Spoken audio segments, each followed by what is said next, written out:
Welcome everyone to the Daily Slab for Friday, February 3rd, 2023. I'm Nate, and I'm here with your sports card rundown. If you like this video, please click the like and the subscribe button. It helps us get this video out to more card collectors like yourselves.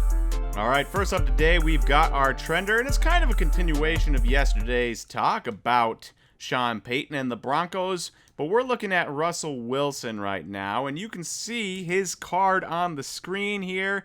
Been a pretty poor year, having dropped 79%. That is his 2012 Contenders Rookie Auto PSA 9. It's dropped 79% in the last year. And the Broncos definitely looked at Sean Payton, looked at what they gave up for Russell Wilson, and then paid Russell Wilson and said, we got to salvage this somehow. What can we do? And they brought in Sean Payton. Now, Russell Wilson was not good last year. One of his worst years by passing yards, his worst year by completion percentage, one of his worst years by touchdowns, one of his worst years by interceptions, 16 touchdowns and only 11 interceptions, a 60% completion percentage. Just one of the worst years of his career, if not the worst year of his career, and it needed fixing because at the age of 33 going on 34, not much hope to get better if you're that bad already. So you bring in a coach like Sean Payton. Now, Sean Payton has had success with short quarterbacks before, notably Drew Brees, who he coached for a very long time in New Orleans. So he's had experience here, and he should be good enough to fix Russell Wilson, I'd imagine, and the Broncos had no other choice. So they traded away 3 first-round picks and 3 second-round picks for their head coach and QB combo.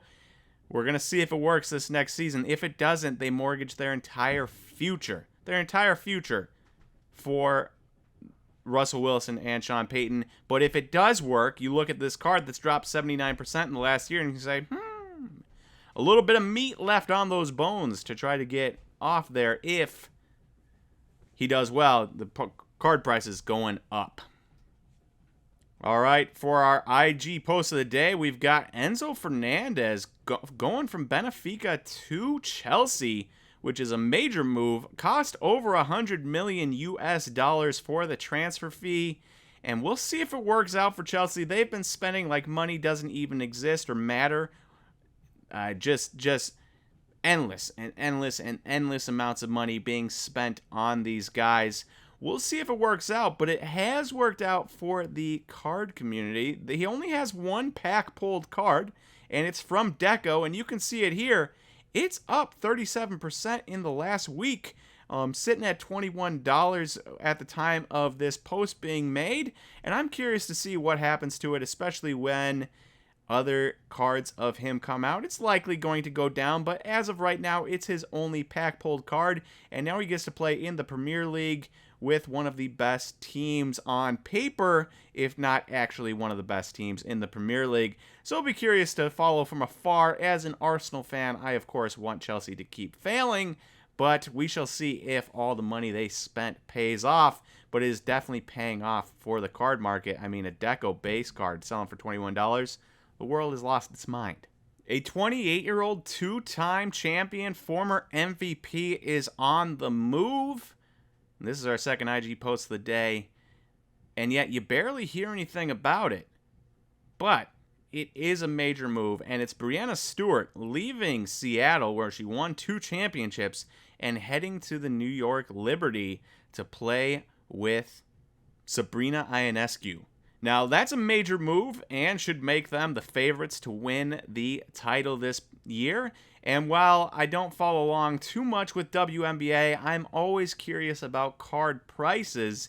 And you can see here, this move has sparked a little bit of a market as this Scope Auto out of 10 rose 11% in just 3 weeks. And yes, that's not the biggest jump in the entire world, but it is a jump, and with championship aspirations, I expect that there could be a little bit more jumping in the future, so we shall see there. But the New York Liberty, with now Breanna Stewart and Sabrina Ionescu, major player in the WNBA, and quite possibly probably the championship favorite for years to come.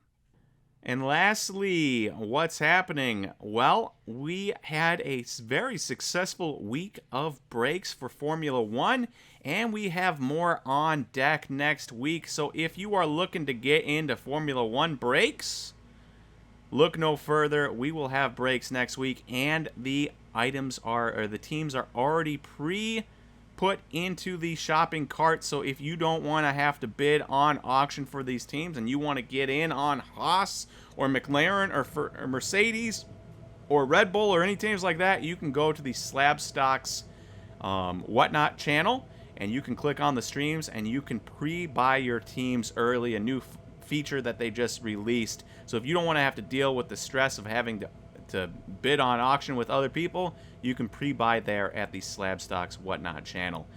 It's a good time. We've had a fun time last week, hoping for a fun time this next week as well. All right, thank you everyone for listening to today's Daily Slab, and I will talk to you over the weekend for the next Daily Slab. See you everyone.